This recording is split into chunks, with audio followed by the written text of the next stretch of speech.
Okay, let's get started. Let's try to tackle a few more examples using the Pythagorean theorem, which is a formula here Pythagoras came up with, which is the relationship between the legs, the sum of the legs squared, and that's equal to the hypotenuse squared. So in this first example, number one here, there's no picture of a right triangle. Well, Pythagoras only works with right triangles, so my advice is to draw a picture representing a right triangle in here. And let's put our tick mark here to represent that, well, that's the angle that's right. And it says, well, find the hypotenuse. Well, right away, let me put a variable in here. I'm going to put C because C is my variable representing my hypotenuse. And it says the sides are 7 and radical 15. So it doesn't matter which ones I put 7 and radical 15. I'm just going to put 7 there and radical 15 right there. And now I can use my formula. What's my formula say? Well, I take the sum of the squares of the legs, the two sides.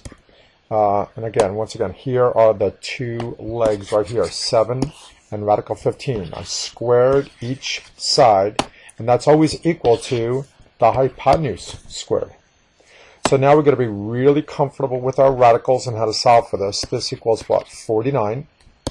Radical 15 squared is 15. And so what is c squared going to be? C squared is going to be, looks like that is 64. Well, this is really nice because when I square root both sides, c turns into plus and minus 8. That's a really nice number. It's a perfect square.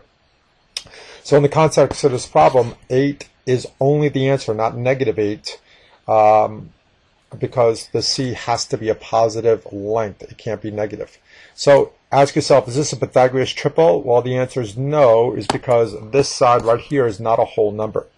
All right, let's try number 2 in here. Number 2 says find the leg of a right triangle. Well, I can draw any right triangle I want. I'm going to label it clearly right here. That's where the that's where the right angle is. This is where the hypotenuse is going to be. And it says the leg, find the leg of a right triangle whose hypotenuse is 9 and the other leg is radical 17. So I'm going to find, let's say, this leg down in here. I can use A, B, or C, or X, or Y. It doesn't really matter. So when I use this theorem in here, I'm going to go radical 17 squared plus A squared. And please always keep in mind, the number that always goes by itself here is the hypotenuse. So when I do this, this is 17. That's A squared. And this is 81. So in this case, to isolate A squared, I have to move the 17 onto this side. And so 81 minus 17 is 64. Well, it's very similar to the previous problem. When I square root both sides, notice A equals plus and minus 8. In the context of this problem here, we can't use a negative 8 for a length of a side, so A is 8. Now we got 2 more problems in here, but these are a little different. Why are these different? Is because it involves a little description of a right triangle. We don't tell you how to draw the picture, so it's helpful to kind of get some practice in reading here of the context of the problem and to be able to draw a right triangle. Because if we don't have a right triangle, we can't use Pythagoras. So it says in this one, we have a ladder that's 13 feet tall, and it's leaning against a building. So let me just draw a building here. That'd be nice. Here's my little building. And here's my ladder. And the ladder is leaning against the wall. And it says the ladder is 13 feet. And it also says the bottom of the ladder is 5 feet from the building. So I think that's, well, I know that's describing that length right there. So from the bottom of the building, that length is 5. Well, hopefully you can see it now. This is the right triangle that is formed by the ladder, the building, and the ground. So we want to know how high is the top of the ladder. Well, we want to know how high up. How high up, and that's the h value right here. This entire length would be how high up is the ladder along this building in here. Well, to use Pythagoras, we need to recognize the two legs and the hypotenuse. Well, this is going to be h squared plus 5 squared equals 13 squared. And so in the context of this problem, we've got 8 squared plus 25 equals 169. And when I move the 25 on the other side, it becomes 144. H becomes 12. How did I do that so fast? Well, I did square root both sides.